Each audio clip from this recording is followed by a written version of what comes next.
Good morning! So, now, samahan niyo ako how to start my day. So, syempre, we will start, cleaning. So, maghugas tayo ng plato ngayon. But, before that, syempre, ang panghugas natin ng plato ay ang lavabo. At yan, mabibili sa Quick Good. Syempre, tangkalikin ng sariling atin. Sabi nga nila, di ba? Pero this is good kasi naman talaga. Ang hugas ng plato at matipid. Mura na, matipid pa. Mabango pa, maganda pa sa, sa kamay natin. Ayan.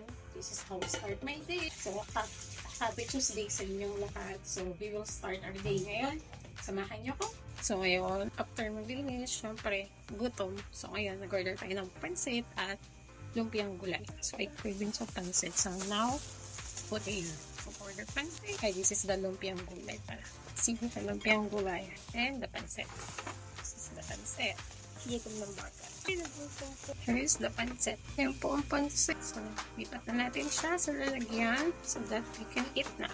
So, samahan niyo po at kakain na tayo. Okay? Ayan na. Kakain na tayo. Pero bago lahat, lagyan muna natin ang kalamansi.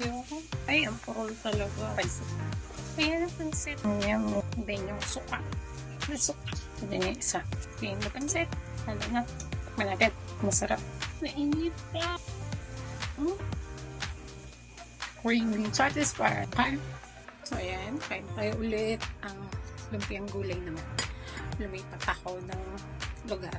Kasi may ginagawa ako sa laptop. So, nagtatrabaho. So, while eating, tikman lang natin sa gatin. Masarap. Mas yummy pero masarap. Ano yun? Yummy pero masarap. Mali. Mainit pero masarap. I said. Sorry. So guys, mag-almusal na kayo. At marami pang trabahong gagawin. Diba? Kain well.